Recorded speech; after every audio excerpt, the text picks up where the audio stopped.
Welcome to The Truth in Its Art, your go-to source for conversations at the crossroads of arts, culture, and community. I am your host, Rob Lee, and today I'm excited to welcome back a returning guest for a special conversation. My guest is a Baltimore-based photographer, curator, and the founder and creative director of Tolas Room, a Puerto Rican home museum and cultural space in Northeast Baltimore. The space is dedicated to celebrating and educating visitors about Puerto Rican and New Yorican culture and history, with a special focus on Baltimore's local Boricua narrative.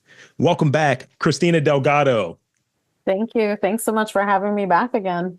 Absolutely. And it's been far, far too long. It's 3 years, I think, because I was going through it. I was just like, all right, I want to pin these together. One, I got to listen to it to make sure I don't sound like dumb. Like, yo, did you ask the same question again? See if the answer's still the same. Oh, that's so funny. But it's truly a treat to have you back. And so before we dive into like the larger, bigger questions, I want to give you a space to introduce yourself in your own words. And I think more and more as I go through this podcast and inviting folks to do that, there's always some new crumbs that come out, some new details that come out that folks aren't sharing in the written bio. So I want to give you that opportunity. Yeah, sure. So I'm Christina Delgado. I'm an artist educator, organizer, culture worker, curator, designer. I'm all the things. I've been doing that for about 20 years now. And the thing that I think I'm most known for is being the founder and owner, creative director of Tolas Room, which is a Puerto Rican home museum and culture space located in Northeast Baltimore in the Bella Edison community. The purpose of the space originally was this art therapy concept for me to kind of purge my sadness after losing my father, but I was using my story as a Puerto Rican that migrated from Baltimore in the from New York to Baltimore in the early 2000s. As you know, was telling my story, and then it eventually has evolved now into this means or way of sharing the diaspora narrative, the narrative of Puerto Ricans that are local to Baltimore. That's great. That's great. And, it's been a while, so I got to make my way back over there. I was there before and I had like a great time. And definitely, it definitely, I got the cultural component and definitely, and I always feel this sort of way, but generally it was right there feeling like I'm at like a relative's place. Like it's like I feel at home in many ways. Yeah, definitely like your tia, your abuela's house for sure. But yeah, you got to come check it out because when you came, it was just the first and basement floors, and now it's the whole space. So it's cool. It's definitely cool. It's expanding. I will be back very soon. So in going to this sort of like secondary question, and I'm curious about this, like, is there a memory like very vivid that sticks out that kind of helped influence sort of your path? Because I see, like, as you touched on, you do all of the things. So is there a memory that pops up and like, oh yeah, this is something I definitely want to include this in my work, or this is a touch point within the driving interest for my work? I really appreciate that question because, I had to think about it for a second. I think I have a lot of past memories, some of them really fond and then others not so great, I think, from my childhood, but all of them beautiful in a sense that it's really helped to develop the person that I am. I think part of that sort of experience. So my parents divorced when I was young. So I was with my dad as a single parent for a lot of my childhood into young adulthood. And that in itself, I think from that experience really helped me to be more like culturally in tune, right? So like knowing my own experience, but also just being around so many different people. Like it wasn't just being in New York, but it was also like the friends that my dad had, or the friends that my family had, or even just my family in itself, right? Like all of the different shades and experiences and hair textures and all of those things, right? So I think also that is one of the things I think that really helped me to be more able to adapt to communities and have more compassion and empathy to all different types of people. But even thinking a little bit deeper, one of the fondest memories I have with my father was when he took me on like this culture walk. Like we started from where we were living at the time in like Midtown Manhattan, and we went all the way downtown to like Lower East Side, Delancey Street, Canal Street. And throughout that experience, first of all, it was like a forever walk. Like we started like in the morning and it didn't end until like the evening because we went also to Brooklyn. So we ended in my aunt's house in Bushwick. But throughout this, like we stopped and we did all of the New York things. We did the parks. We did like some of the stores and the shops. He also shared some of the places that like he remembered as a kid, and just even crossing over the bridge, I think it was the Manhattan Bridge that we crossed over. Uh, it was a fond memory, right? But I think that it's also, again, like this embedded connection to place and to people and to narrative and to story. And it's like, I think in a lot of my work as an artist or creative, I do it. It's almost, I guess, a subconscious thing initially. And then it's not until after the fact of like really processing the purpose or the meaning that I'm like, oh, like this is where, like this is where it's coming from, or like this is how it happened, or like this is the reason why it happened. So yeah, that I think is my answer to that question. It's a great answer, and thank you. When I think of when I'm doing this, right, I keep going back to recently this thing where I used to watch like really obscure movies, and Mm, I would talk to people, and it's like stuff that I'm not supposed to see. I'm talking about as a kid, like, yo, yeah, this is yeah, not even rated R. This is like NC-17. Like, yeah, what are you yeah. I've had watching? those. Yeah. And I would see just enough of it to be aware of the movie, but I'm talking to like my friends in middle school, and I'm almost like regaling them with the tale. I'm filling in these details, and I'm like, you haven't seen that? You don't know nothing about that? And I Yeah. realize it's something about that sort of approach of essentially putting someone onto something that they may Hmm. not be aware of is embedded in doing this. Yeah. A lot of times and I was going back through sort of my bio and description of really what I'm doing, really checking in with myself. And I was just like, that's one of the things that's there. It's not just conversations with the biggest, the best, the brightest. It's conversations with everyone. And I think my taste kind of dictates like who I think is interesting. But it's really coming from a position when I'm talking to people who I'm trying to put the podcast onto. I'm like, hey, you don't know about this person? You know about Christina? Yeah. Yeah, I love that. I think that's also the great thing about Baltimore too. I think we've had this conversation in the past, but just the access, the cultural community. I think that that's really one of the most beautiful things about Baltimore. And the fact that it's still prevalent and it's really very valuable and important. So like how things happen, a lot of it is underground, which I think I kind of appreciate because especially being in New York right now, as we were talking, and seeing, these places that have been so gentrified over so many like generations, right? So it's not just like this one time, but like seeing how like these stores have come and gone and come again and all of these things, so to still have this like underground culture of like creatives like really helping and supporting one another, I think is really valuable and important. So thanks what you do. Thank you. Mhm. And the other thing with that gentrification, we lose the $1 slice. Hmm. Oh, well, there apparently I've seen a couple places pop up, but yes, it's not as prevalent anymore. You really have to seek it and find it. Yeah, agreed. So talk a bit about where your all of the things sort of like intersect. And I'm saying it from this position as of being this person that is, as I said a moment ago, of kind of helping to tell the story. Really, I'm trying to encourage someone to watch this movie, right? Versus me saying, here's the beat by beat thing. And Hmm. being able to take sort of this understanding of sort of the creative experience and being able to talk to so many different people, I think that continually informs me as I do more and more interviews and reach out and stretch. And then having this background in like audio engineering and so on, all of that kind of comes together and a little bit of the marketing background. So Yeah. for all of the things, and there's so many, it's almost countless. How do they Mhm. intersect? Like I see the photography, I see the curation, but I want to give you that space. Yeah, I think, art community education has always been like this foundation, even as an educator and going to school and trying to grow as a teacher and as an administrator.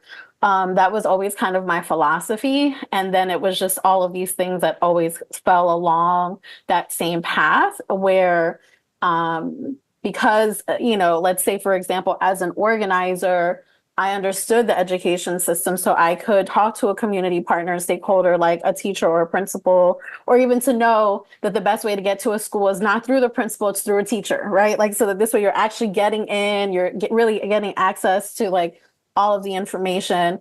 But I think, again, talking about these three things, like art was a way that I helped to build trust in the community when I was doing organizing work, or it was that visionary mindset that allowed me to like think through problem solving, right? So like, let's say a community, wants something and trying to like give them this, trying to be accountable to them, right? So that they're believing in what it is that I'm trying to like help them to do for themselves. But giving something that's almost instantaneous as opposed to like where you'll see in a lot of nonprofit experience where it's just like, okay, we'll do that, but we've got to get the funding, or, it's going to take a couple of years before we see that happen.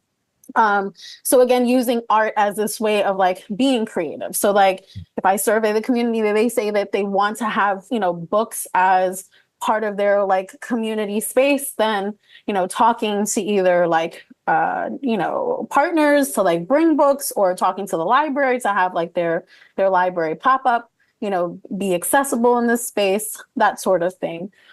So yeah, I think, and even with Tola's Room, it wasn't until I was the organizer and was used to doing all of these events and having these meetings and understanding like how easy I can build relationships with partners to like kind of allow me this confidence to now not do it for someone else, but to do it for myself, right? And so to take that leap and be like, like how to organize a party, how to organize a meeting. You've got enough people in your corner that that you can outreach to them and see if they'll come and see if they'll enjoy.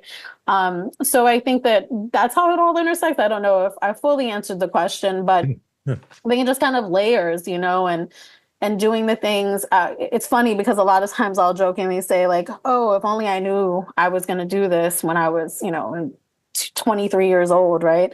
But it's really that experience, like the reality is it does take the age and the trial and error and all of these things to sort of kind of align so that you can go into it with a level of confidence and understanding and experience. So yeah. I don't even say age, I'll say the reps. I throw the reps out there. It's just, you're encountering it. And it's a really good point you're making there. I think in doing this and sort of like stretching it and not trying to, because we have for this next question, well, the question after the next question, we have like a similarity. We're in a similar community, and I'll touch on that in a moment. But sort of these new opportunities that to stretch into, as the Aquarius say, ride that wave. I don't want to just sit here and only just do this podcast. It's not that it's easy, but it's like familiar. I've done a lot of these reps, but being able to maybe do something that's more community focused, like literally out there in the community, doing something that kind of stretches those boundaries, you're gonna get that confidence by those reps. Like, yeah, theory, I know how to do a podcast. I know how to have a cogent conversation, but having that maybe degree of difficulty, kind of makes me a bit more confident of when I don't have it one day. It's just like, oh, well, you did this. You did a podcast on a boat, man. Yeah. You got it. Yeah. And also too, like when it's comfortable, I don't think that it's, I don't want to say challenging, but when it's comfortable, it's just, there's not a win there. I think that when there's a challenge, that's really where the growth is. And if you are in fact trying to like develop and grow, whether it's your business or your ideas or your persona, like you do have to push yourself. Like even today, when I took the ferry, it's been like 30 years since I took the ferry, and I get motion sickness very easily. So like I'm waiting for the ferry, and we're on like this dock, and so it's kind of moving, and I'm talking to my daughter, and she's like, well, then why did you do this, mama? And I was like, because baby, you have to challenge yourself sometimes, and you're like, you've got to do this thing, even if it might be a little scary or a little like uncertain for you, because then, who knows, it could have been your best experience, and then afterwards, I always try to like ask her like, what does she think about, what was the best part of the trip or whatever. So I was asking her, I was like, well, what's the best part of what you did today? And even though she was apprehensive, she was like, oh, the ferry ride, So it's like, she would have never had that memory if I didn't push myself and challenge myself even, right? So that's an example I could give for something like that. It's really good. And it's very timely too. Yes. Yes. So what, macroly speaking, right? We definitely going to dive into your 2024. This has been busy for you. We got some questions for you, but Nonstop. what do you enjoy most, about your work? What is the most enjoyable aspect? Is the community engagement? Is it the, being able to relive things? Is it being able to share your culture? What's the most enjoyable part for you? Honestly, it's all the things. Again, when I was thinking about that question, it was like, well, what is it? For me, it's all the things I think, and it's also being a visionary, being a big idea sort of person. Uh, Finally seeing, right? Like, so having this idea and then seeing it executed and come to fruition, right? Like that to me is like the most exciting. It never gets old. Like from the very first, event that we had in Tolas Room as this pilot concept to like all the way in most recent times for the residency, like I remember when I purchased my home and I was wanting the basement space to always be something. And it's like, for it to like just see so many iterations of like a jazz concert, a community dinner, a yoga, it was a yoga room, for it to then be a theater space, like an experimental theater space, it's just like, wow, like it's always like this awe, uh, um, I don't know, like it's just like, wow, like it never ceases to amaze me, So I think for me, it's that. It's like having these ideas, like literally scratching them down on an envelope or a napkin, right? And then whether it's 3 months or 6 months or a year later to like see it come to life, it's like, wow, like I did that, or like this really happened because, I was determined to make it happen. I love that. As I'm going to start giving myself the alias, the big idea, because I'm an idea person as well.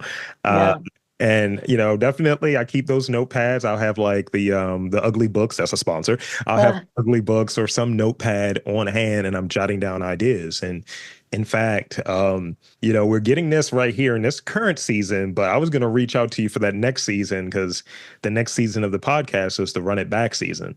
And I'm going oh, back wow. and connecting with folks that I talked to early in the journey and Oh, just seeing wow. where they're at. And that's sort of the thinking. And I'm prepping that months and months ahead of time, just so, hey, what does this look like? Who should I talk to? What's the angle? And really, really thinking through that stuff. That's the part that's really enjoyable, getting to the conversation. All of the admin, I'll bucket that as it is. All of the Mhm. admin stuff and the promotion and all of that, that's not as enjoyable as being able to connect, as we were talking before we got started, it's like talking to an old friend, like, hey, Christina. Hmm. Yeah, yeah, yeah, yeah.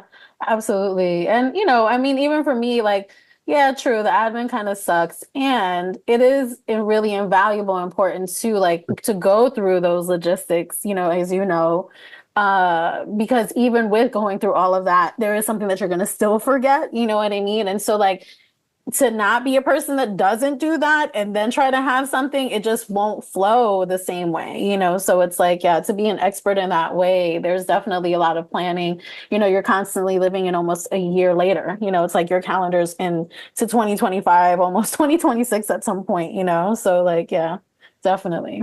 Yes. And before we get to 2025 and 2026, we got to talk about 2024 Yeah, specifically. It's been a busy like summer for you, a busy year for you. So let's talk yeah. about it. So I see that, you had your website launch in May. So how has it enhanced museum visits, events? What's the impact of sort of what is what am I reading? Be More Boricua project? Can Bimo, yeah, you Bimo Boricua. Uh-huh, Bimo Boricua. So to be honest, when we launched the website, so the website took a lot longer than we imagined. And first I gotta give big ups to my manager, manager and web developer Tamika Anderson, because she's just an amazing person. She like sat with me because this was in planning phases for a long long time, right? The idea of having one for a long time, but we had started it in January, right? And just like going through the iterations, going through like the surveying, like, test marketing to like friends and local people so that this way they could just give us the feedback before we officially launched it. But when we did put it out there, there was so much stuff that was coming like behind, this launch that we haven't really been able to sit in it other than for it to just be this place where like which has been really beautiful, like to just be able to like have our events listed, to be able to have ticket purchases, run through the website so that that gives us like a lot of analytics and things like that, donations, that sort of thing. So we've kind of been using for a base in the sense of like event promotion, marketing, ticket sales, also just like information. So like if we're wanting to just promote what we do and who we are, it's just like a go-to place for that. Though the future for this website, now that things have sort of quieted down a bit, will be really to like market, like to find different ways to kind of market the website, market the form that we have on there for the Be More Boricua project. So like the Be More Boricua project, for your listeners that don't know, is this archiving project that we started in 2021 with just a simple form. It was just an idea of like, I had interviewed a friend, long story short, I interviewed a friend who was born and raised in Baltimore, Puerto Rican. She's like in her mid 70s now. So she was the one that opened up my eyes to realize that there were lots of Puerto Ricans here in Baltimore historically. And so I was just like, well, where did they all go?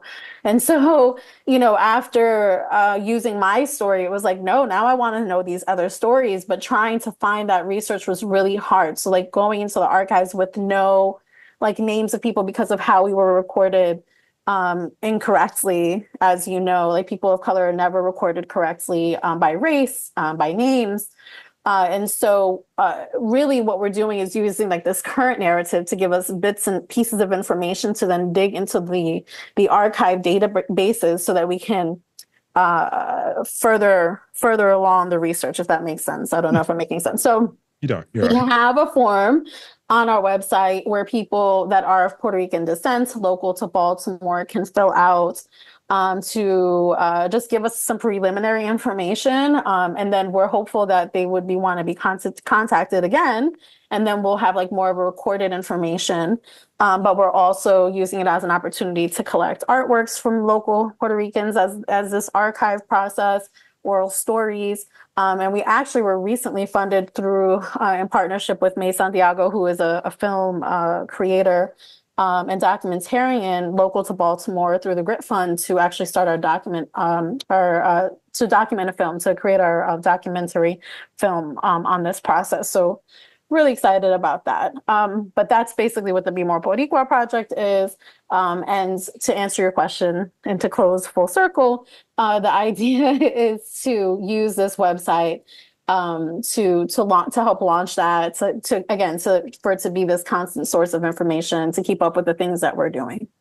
That's great, and thank you. It's truly like, I hate the term game changer, but it's truly sort of something very supportive of, I can say, when, having like a podcast and just it being out there, but not having like a website, having a way for people to, stay on point of, oh, you're doing this live show? Yes, here's the dates, here's the information. Right. Want to email me? Here's the information. Things of that nature, to really capture it and document it, build out a newsletter and those different things. And especially when it's sort of with what I was hearing of connecting community, like folks that were not getting sort of, their, I guess, acknowledgement, not being counted, as you touched on, not being like counted accurately and things of that nature. It's giving folks a space and opportunity to come in, no pressure. Hey, That's right. It's community. Yeah, yeah. And that's the thing too, I think that some people, when they do this work, it's really for like their own personal notoriety. It's for like, like their own kind of gain. And for me, this has always been organic, and I think that as a young adult, I was fortunate to learn that life is organic, like, and you can plan all day, and I'm a planner. So I know how important planning is. But I think that, understanding that things, you can have a plan, but also being really open to how things can kind of unfold is really helpful and intentional for my processes, especially when it comes to being creative. Yeah, And so yeah, so I'm excited to see what this does, you know, for the diaspora, for Puerto Rican voices, for the community, for the history of Puerto Ricans in Baltimore. it's great. It's important. I mean, look, it's connecting is so important in my head. Um, Absolutely. Yeah, because I think even in doing this, like I remember it was a I did an interview with an artist Audio, and she had an approach around like the Brazilian community in Baltimore, and it's like I think she had asked me, she's like, "So Rob, have you interviewed like all five of the Brazilian artists in Baltimore?" I was like, "There are more than five, aren't there?" She's like, "I don't know. Let's find out." Yeah, And it's something about it. Just folks are like right there, and I'm definitely supportive of that work and of your work. thank you. So next, I have Mikasa Sukasa. Uh-huh. Yeah. Let's talk about that. Can you describe that to the fine folks out there? And I have a second bullet point, but I want to give you that space. Sure, mi casa, su casa is my house, your house. The idea was so it stems from this annual event that we do every year, a sort of a fundraiser. You know, when we did our first pilot event, we did it in June, and we intentionally chose that month because it's a month of celebration for the diasporican community, so the diaspora on the mainland, not so much on the islands. But it's a month of celebration. But it's also my father's birthday month. And so it was very intentional to choose that time. And so we've had now this, we've done it four times. So this fourth annual one we just had this past June. And the idea for everyone is kind of themed differently, but this one was intentional to literally say, like, I'm opening my house to to the others, right? And so again, in this light of this Be More Boricua sort of concept to intentionally highlight Puerto Rican creatives local to Baltimore, but also Puerto Ricans that are, you know, in the DMV area, because I'm finding that as much as I'm focusing my attention in Baltimore, that it's naturally spilling out into other spaces and even onto the island, which is actually really beautiful. And so, you know, we didn't have much money, as you know, is always the case when it comes to like finances and sponsorships and all the things. So I was like, well, how can I make this happen? And so, you know, I just put it out there to artists. I was like, hey, I can pay the stipend. You'll get some food. You'll be able to like expose your work. And if, you know, if we get anything from this, like as a financial opportunity, the barter would be that in October, you'll be able to use our space completely free, my services as an organizer, as a planner, completely free for them to design an event that they want to do, to charge whatever they'd like to charge and kind of and to gain that financial income or that income and experience. So the idea was really just again to like give a new exposure to creatives here in Baltimore. You know, to give a twist or a change for the events for those that are regular that come back every year, to raise funds for us for the year for the workshops and the things that we do. And again, to like continue adding to this Be More Boricua concept. So some of the artists that were there are local to Baltimore. So Ram Sueño, for example, who I'm sure you're familiar with, he's local, Puerto Rican artist. Dina Tillman, who also owns Hello Bonita Salon, but she's also a creative and an artist. Again, local. She was part of the Pa' Mi Gente exhibition as well. Anthony Perdue, he actually lives, I think, in the PG County area, but an amazing painter, artist, and also very, you know, still local, like went to Towson, does a lot of things in the city, that sort of thing. Sergio Neptuna is not Puerto Rican. He was like, does it mean I have to be Puerto Rican to be part? I was like, no. But, you know, he was really open to the idea of like just being a part, an amazing digital artist. And so, you know, it's just been exciting to meet new people, to expose, you know, artists to different communities. And yeah, and to just grow the capacity again, making those connections. Sounds empowering. Connections are important. It's the name of the game here. I mean, frankly, you know. Yeah. And so, you know, we've gotten May, we've gotten June. So Mhm. we have to talk about a little bit more June and a little bit of July. So let's talk about the residency a bit. And I believe that there's a cohort with UMBC. That's where our mutual connection is at, I believe. Yeah, yeah. So the UMBC cohort, the CoLab cohort experience actually happened in June as well. So again, it's just like that's why I Busy wasn't able to summer. really promote the website because it was just like back to back to back. But that was with Professor Maria Seriali. I feel like I messed up her last name.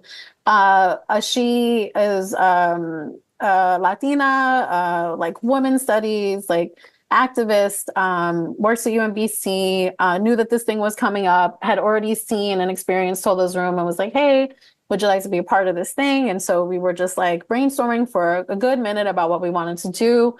And then we came up with the idea. So the virtual tour, which we already had, the link had expired. And so I was like, well, this would be a perfect opportunity for me to just have a little bit more of a say and spin on like how it goes. And so, yeah, so her team, four amazing young women that helped out to create a virtual tour experience. And so now we have that on our website. So that's a great opportunity for the website to, I'm sorry, for the museum to be accessible.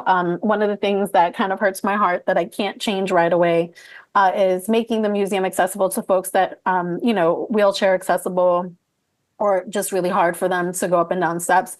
Like even my mom has MS and it's a struggle for her to come up and down the steps. And so like, I'm like, what can I do in the immediate, right? Like this visionary, creative sort of mindset of like, what can I do in the immediate instead of wishing and hoping for an elevator or wishing and hoping for funding to like create some kind of access. So the virtual tour is the closest thing that I could come up with right now. And so to have that experience was really cool. So that was the end of what was the whole month of June. And it was cool. Like they just to see them be so connected and passionate about my story and like my experience was really nice.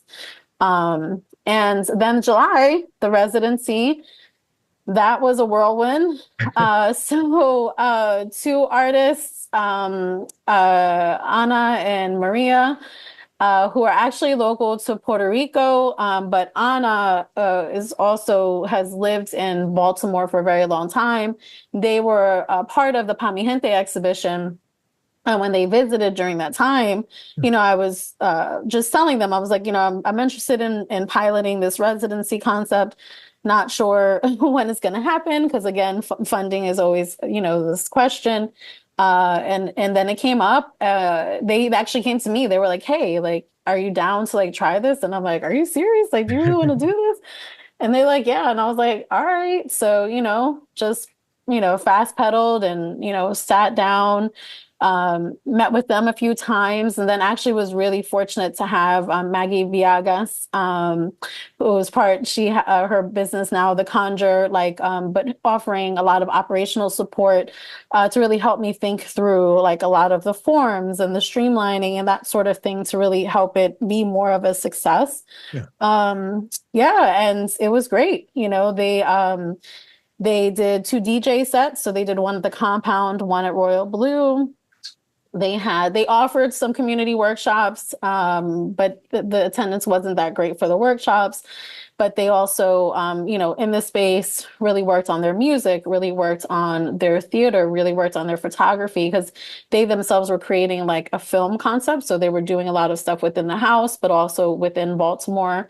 They had some artists come into town, some from local areas, but also some from like New York. Yeah. Yeah, I mean, it was a lot. It was great. It was a lot, but it was amazing because it was there were a lot of beautiful things from it, a lot of learning opportunities, a lot of data and information. So I'm really using this as a way to get us to the 2025 year with hopefully hosting two additional artists in the space. That's great. And I'm just really happy for all of the work and all of the good things coming your way. And I want to touch back on the UMBC connection, right? So, It's weird. It's weird. I love UMBC. I love the connection that's there. I did some work with Baltimore by Baltimore in the first two installments of it, and with that, it was just like a really cool opportunity to take a course, the digital storytelling course, to community learners and all of that. Last year, so January 2023. So Right. they reach out, Sally, who's like running this program with Joby, and they reach out and they said, would you be interested in teaching a version of this course, but specifically for podcasting? And I'm like, so I would be in the class one year, then the following year I'm teaching the class. Like, oh yeah, that's just an ego stroke. Just pat myself on the back. So that relationship with them and really being able to, as I touched on earlier, being able to stretch, reading that like the cohort opportunity just feels like it's just good people there, especially that's connecting with folks doing interesting work in the community. And it's about connecting community. So in this podcast class that I did, which was during this summer, it was one of those things. I always try to find ways to fit, and definitely got a question about this for you. It was only a 4-week class, but it was like marathon classes Yeah. and trying to figure it out. But I saw in the class, I had one person that I interviewed, another person that we were getting the interview together and we were able to get it rescheduled. But I'm like, not only were you a part of this series, but now you're one of my students. Yeah. Full I was like, circle. this is wild. Full circle. I'm Yeah. like, why am I even here? Why am I here? And Yeah. and I think the way that I was able to have it fit with sort of the day job podcast schedule, um, after my last class, like 11th hour, I got asked to do Artscape. So I've not had a break in like 2 months. And That's but I haven't been put out a bunch of podcasts. I've just been working on all of this other stuff. So as a planner, this is where yeah. the connection comes. As a planner, how do you keep it all together? What is that tool for you? Like, is it the notepads you were talking about? Is it having that look? If it's not on the calendar, I don't know. Yeah. Yeah. So it's definitely timelines, right? So like sitting down and deciding what the next 6 months to year generally is going to kind of look like. It's a lot of trial and error, of knowing that, you gotta give yourself at least 2 months, because if you don't, like, it's gonna be a mess, like, personally, right? Like maybe some people can squeeze that out of their butts, but I can't, because I just get too anxious about it, like I need that extra time. Like even now, like even in my life, it's like I am making sure I'm giving myself like 45 minutes to an hour in between things. I'm not scheduling things like two back to back, because as I get older, it's just like too much, like it's just too much to like take on. Um, but yeah, I think, I think it's giving grace, it's giving space. It's also knowing that like, right? Like on screen, on film, coming up front, people don't know what they're seeing, right? So like it's all ultimately it's something in your mind. So if it doesn't come out exactly the way you envision, that in itself is part of the process, And if it's something that's really powerful and impactful, then just trying it again and seeing how to like reconfigure it to make it stronger and better the next go rounds. Yeah. So the other thing I do is old school. I keep a paper calendar, and I don't connect my phone Mm. to anything related to my schedule. And I guess that's like it's a kind of thing where like if I lose my calendar, I'm done. But it helps to give like some separation between like personal and business, because as you know, working for yourself, you can easily get lost in hours and hours of doing stuff because it's passion, right? It's something that you really want to do. And sometimes you have to make sure that you're giving yourself that space. So I think that's my newest thing is like, yeah, definitely thinking ahead, planning ahead, but also planning for breaks and, mental space and time with my family and, a vacation if needed. So that this way, it has meaning. It's not all about living for the future. It's also living in that present time. 100%. I had to come to that realization because I'll be 40 in January, and Oh, you're a baby. as my gray hairs start to creep out, Luckily, my Dominican barber makes sure I'm looking crisp, so he hides all of them. It's like, keep that razor working, Poppy. Let's It's do it. not the Dominican barber, Rob. Oh I my God, do. hilarious. His name is Julio. He's my guy. But it's one of those things where you're really on point when it comes to sort of like I earlier in this podcast series, I was doing a bunch back to back to back, no gaps, no breaks really. And I was enjoying it and all of that stuff, but really not stopping and smelling the roses and almost, as I'll say, and I say this with all love and respect as a person that identifies as a fat kid, it was always that sort of like, I got to do extra. Like I need to like Mhm. run extra on this track, lift extra weights because I'm compensating in that way. And Mhm. I would put in sort of that extra activity, not because I felt purely that I needed to do it because I'm lacking in some way, but it's just like I need to show out. So effort is how I do it. And coming to that realization at a point, and someone pointed that out to me, you're like, when are you gonna take a break? Maybe Mhm. a little self-care. So Yes, real. now I make sure when I have that calendar, I try to book it, try to plan it out. But does this make sense? Being a little bit more oriented around saying no, Yeah. um, and Yeah. and being very specific as to this Yes. fits in this way, and also not tracking people down because as we touched on, doing many of the things, not just the host, but the booker, the executive producer, all of that stuff. I'm not tracking adults down. That's not a thing. Yeah. And earlier on, it was a thing. It's like, man, I really need to get this interview because I got to show my value and worth. And that's not as important anymore. And lastly, I'll say making some time. Like I am so jealous that you were able to get up there to New York briefly. And I'm feeling the same sort of like I need to circle around and do just different things. Sometimes it's just going down to DC. Yep. I Yep. had this Day period. trip. Yeah, I had this period Yeah. back in May where I was feeling like a little like creatively like stifled. And I went up to NY and saw three of my friends. One was coming from out of the country. It was the first time we ever met. Oh my gosh. And we had like the same birthday. Shout out to Martine. And we were able to meet for a brief coffee. It was so like haphazard and last second, but did it. And that trip, it was like 3 days. But I felt like I got a lot of culture. I felt like people dug seeing me. They were happy to see me. And it kind of refilled the vessel. Yeah, yeah, absolutely. And I think I've always known this even as a teacher, but just this constant reminder that the process is just as important as the product, right? So as a creative, especially, sometimes the way that it ends isn't how you wanted it, but really taking value and account for like how you got to that place is also like really, really important too. Really valuable. So yeah. 100%. So I got two more real questions, and I have a few rapid fire questions for you, and they will come as well. Okay. So we got through a lot of the summer, and again, just shout out to you and all of the efforts because it's not just it doesn't just happen. You know what I mean? It's effort, time, energy, sweat equity, all of the stuff. All of the things. So there's a presentation series, Anne Okay. Arundel County Libraries coming up in October. So Yeah. let's talk about that a little bit. What's in store? How do you hoping to engage audiences in these different discussions, themes, topics? Let's talk about it.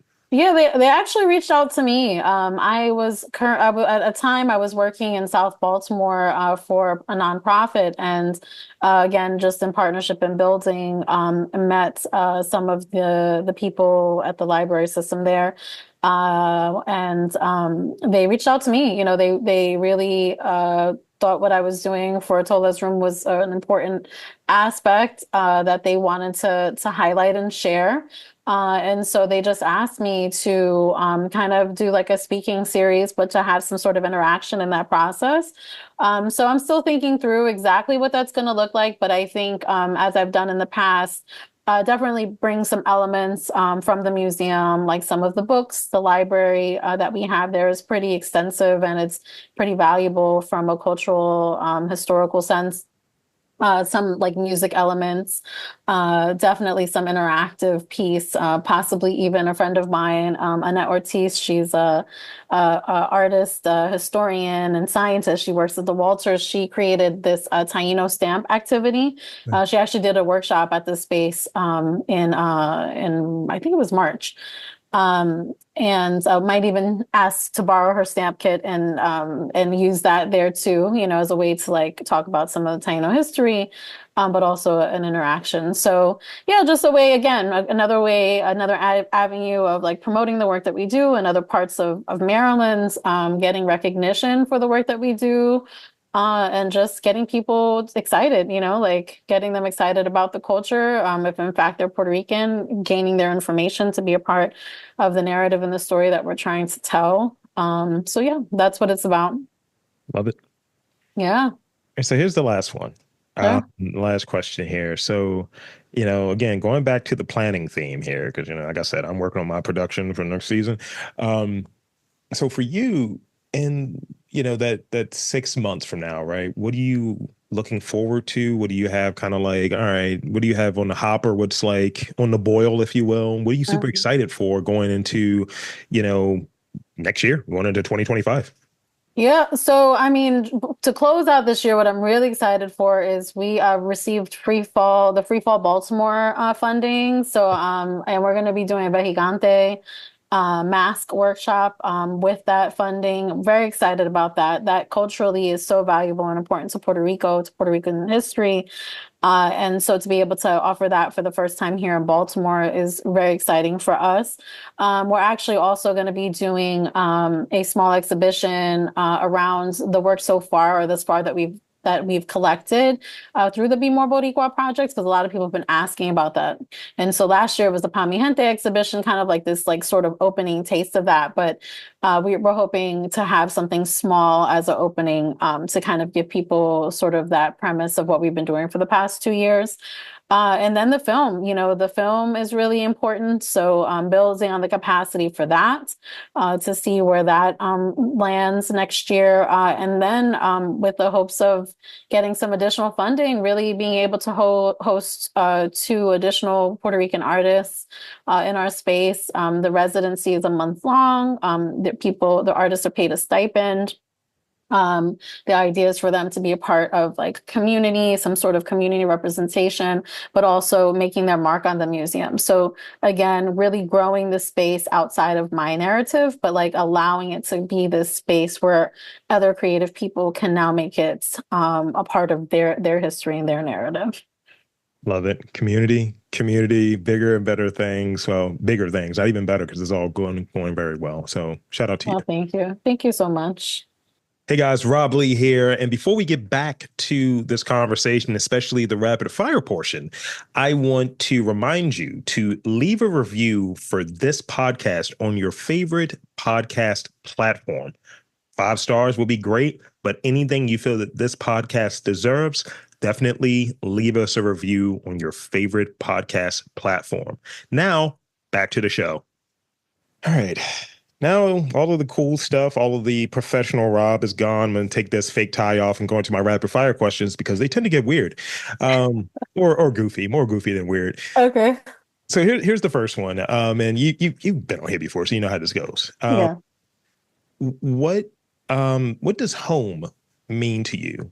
Like the concept of home. Hmm. Home is people, community, place, space, comforts, smells, food. That's home to me. I think that, like I said, I've always been this transient sort of person, constantly moving in so many places. If it wasn't for my daughter, I don't think that I would have stayed in Baltimore as long, just because I'm always kind of moving. So anywhere where I can just find familiarity, people, like-mindedness, right? Definitely city vibes, diversity. That's really big for me. But that's home. Yeah.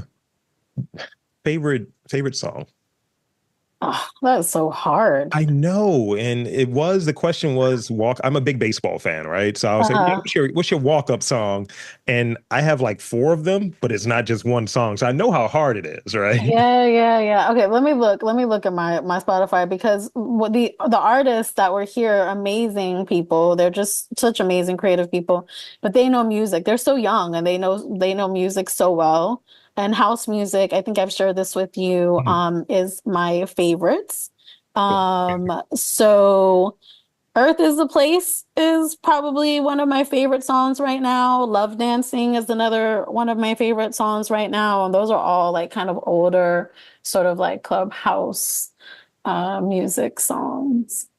I'll share something very embarrassing before I move into the next question. Uh-huh. I filtered my Spotify, right, to sort of dance oriented songs, and 5 songs in a row were TKA songs. Literally. So I'm in the gym, like lifting weights, and I'm like singing Scars of Love, and someone comes up there. I'm by myself, right? And someone comes up there on the top floor where the track is at, and like, yo, bro, you good? I was like, I am. I'm very good. I'm great, actually. TKA, that's dope. That's dope. That's culture. That's culture for sure. Look, I'm out here. All right, this is the last one. This is the last one for you. Okay. And this is like, because you're from what I'm gathering, you know what you want to do. You're a producer, you're a planner, you have structure. So I gotta ask this one. Sometimes, Rob. If there was a movie about you, what would the genre be?